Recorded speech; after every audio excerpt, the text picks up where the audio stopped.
Well, hello, very warm welcome to Business Today TV. I am Chetan Bhutani, and Maruti Suzuki has, of course, reported a stellar set of numbers. And I'm joined by Senior ED, Mr. Shashank Srivastava.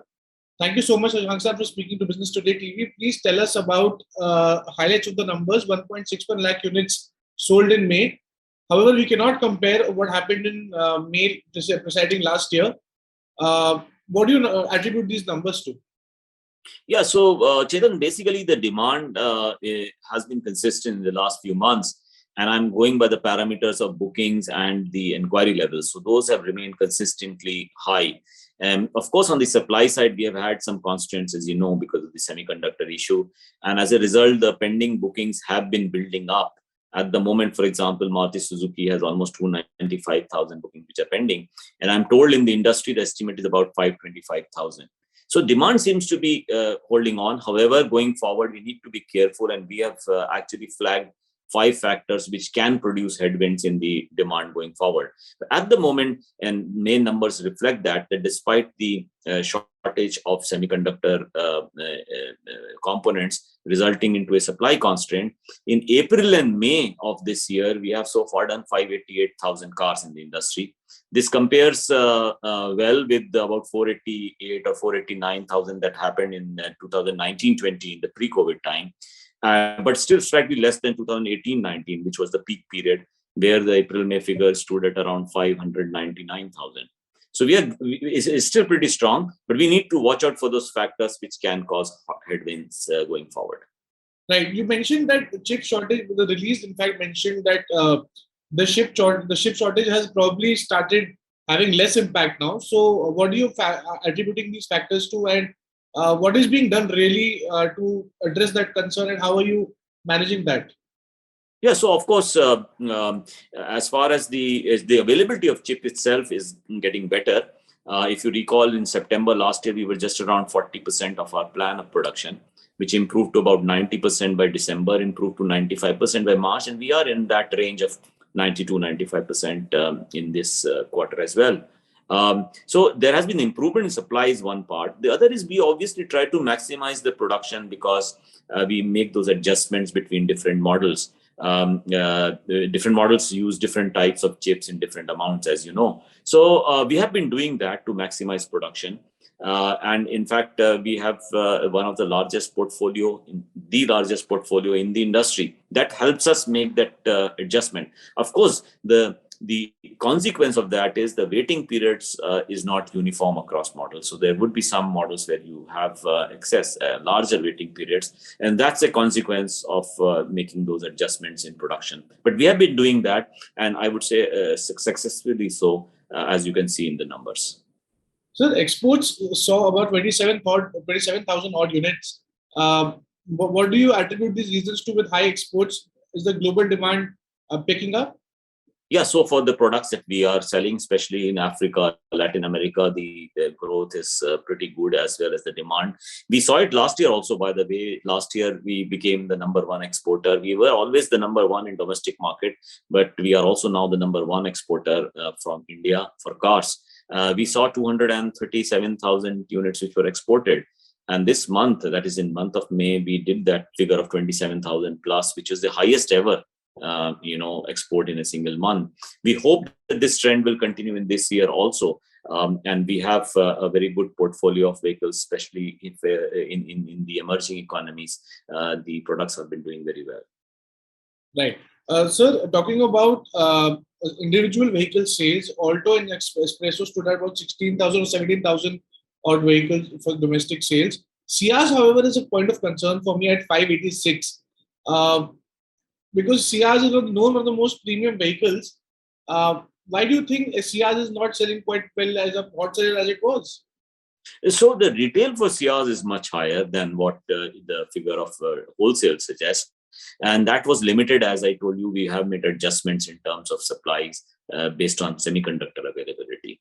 But overall, it is true that the segment itself of sedan has come down, especially the mid sedan that we are referring to. So on one hand, you see the entry sedan figure is still quite good, like Desire is in the top 5-6 models. But the mid sedan, not just for Maruti Suzuki, across the industry, has been declining.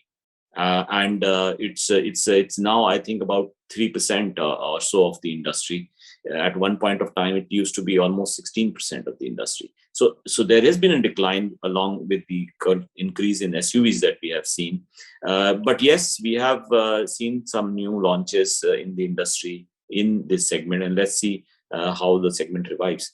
But essentially, the figure that you are referring to, the 586 that you are talking for May, is basically a constant on the supply rather than a reflection of the actual retails, which has been much higher than that figure. Sir, there were reports that Maruti Suzuki is discontinuing the S-Cross. Is that true? I would not be able to comment on the future product plans for Maruti Suzuki, whether introduction or deletion. But I can tell you that one of the factors one of the segments we are looking at very closely is the SUV segment. In the non-SUV segment, Maruti's market share is about 66%, which is the highest we have had in the last 20 years. But if the overall market share is still under pressure, as you know, because of the SUV segment market share is low for Maruti Suzuki. And one of the reasons why it's low is because we have only two models, Brezza and S-Cross, in that segment as compared with 47 SUVs which are available in the industry. So obviously we need to strengthen the portfolio while we try to sell more and more of the existing ones that we have. Brezza has been doing pretty well, as you know. It's the market leader in entry SUV segment. But there are other segments also we are looking at within the SUV space. And going forward, we will be aggressive in introducing new products in this segment. Right. Just the last question, sir. As the chip demand improves and your margin specifically also starts to get better with that, the rumors of the price hike, where do they stand? Are there any price hike that you're looking at? So really, we haven't decided. So I can't say yes or no to that question. But yes, profitability continues to be under pressure because the commodity prices, if you compare with what used to be 2 years back, have been extremely high, persistently and stubbornly so. So we were expecting a downward cycle on the commodity prices. That hasn't happened for various reasons, including the global situation. For different reasons, it's remained high. And when you look at some of the prices for which the government has made efforts for reduction, steel, for example, there would be some softening of the steel prices. But from levels which we saw 2 years back, 38 rupee a kg, it went up to 84 rupees a kg, might come down, but won't anywhere. But still, we should be in that range of 70 or so. When you compare with 38, which the rate was in 2 years back, still very high. So the pressure on profitability, I think, on the commodities front still continues to be immense.